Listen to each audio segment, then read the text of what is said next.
So welcome back to Orkney and the Reflex project, and today I'm wearing my Drive Electric hat, who are the brokers for the two major funders for the Reflex project, which was Leased EV and Arval.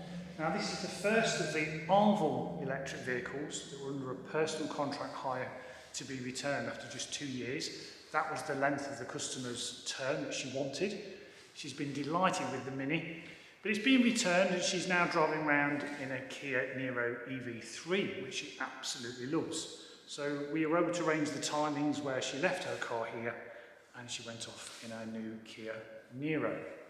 So this video is just to show you, whether you're living here on Orkney or whether you're down south, the sort of things that the collection agency and the funder will be looking at with regards to condition, and what you can do as the hiree to make sure you don't have any excess charges. So I'm armed with all the details that can be found on the Arval website as regards what they view as acceptable and not acceptable when it comes to wear and tear items. So I'm going to talk you around now the things that you should look for when you're returning a leased vehicle. So the other thing just to remember is, even though you clean a car, you'll have tiny little bits of tar. So you can get what's called glue and tar remover, shock horror, and if you spray it on carefully, it's quite potent. Leave it for 5 minutes and you start to see all the tar starting to come off, and it's just a question of wiping it over with a clean cloth to remove the spots of tar. So the obvious thing is, make sure the car is clean.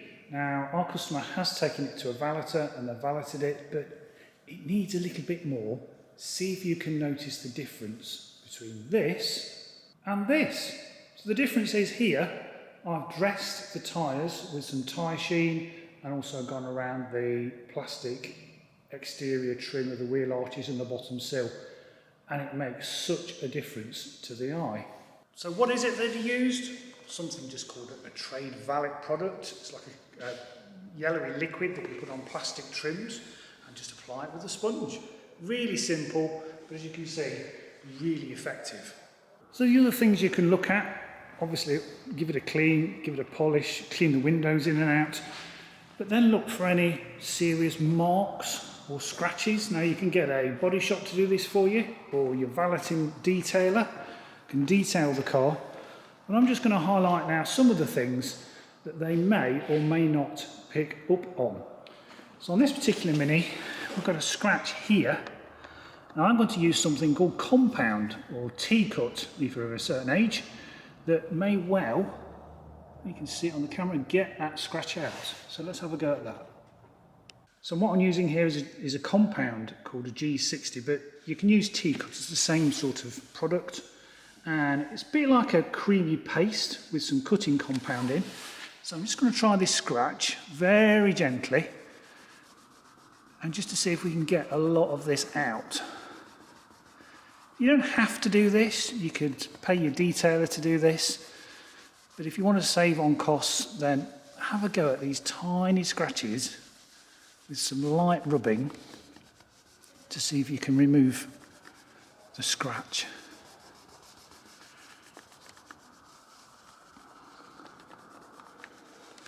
There. So the next thing we want to look at, as per the Arval suggestions, and I'll put a link in the description to these documents, is exterior trim. Scuffs, gouges, scratch. Scuffs, gouges and scratches up to 25mm are acceptable, providing the moulding or trim is not broken, cracked or deformed. Repair method, report only, unit of measure per vehicle, no cost to the customer. So in my opinion, this is just my opinion, let's have a look at some scuffs, gouges and scratches up to 25mm that are without cost to you, because it's considered fair wear and tear. And then we'll also look at a scuff, gouges and scratches over 25mm are not acceptable. Cost per item, £54. That is down to the funder. It's not Drive Electric's cost, and this was printed in 2022. So maybe their cost might be a little bit higher, a little bit lower. Lots of factors govern whether you'll be charged for these scratch and gouges over 25mm, which I'll come to at the end of this video. So a scratch and a gouge, there is a slight scuff there.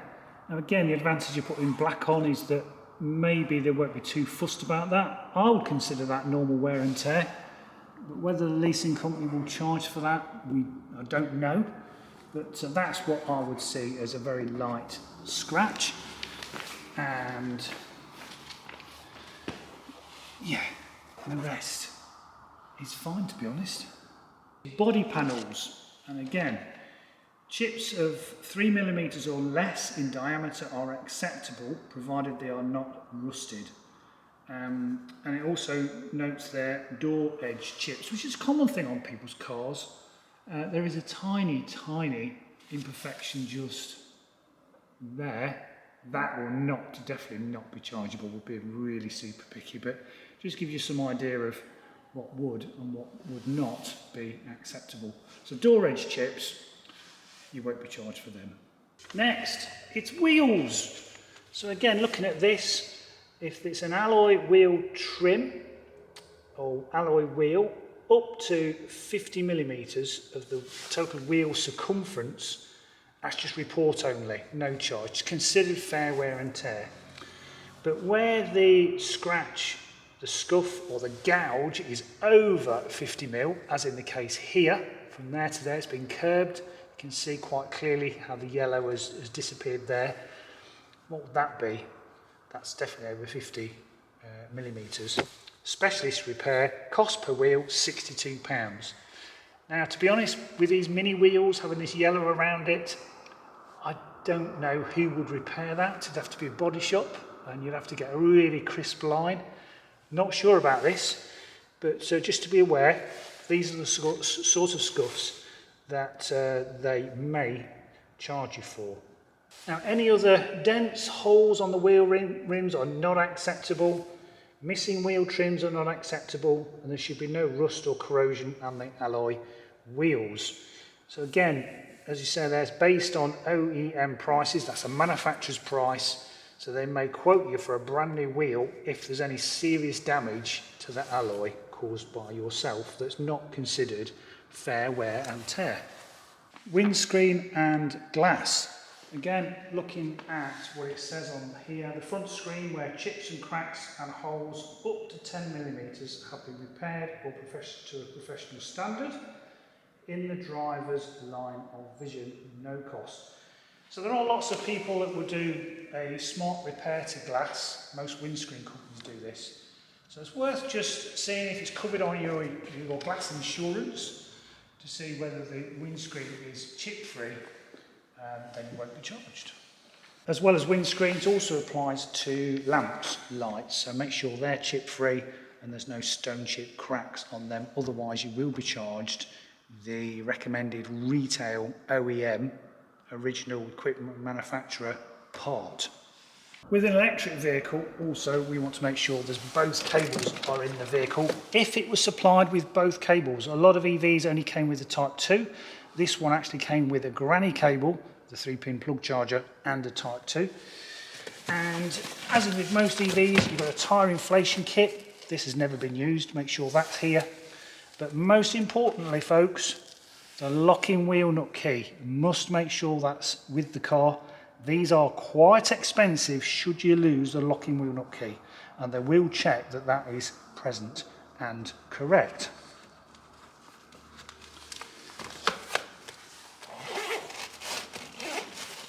Of course, make sure everything's put back neatly, back into place. That's just a first aid kit.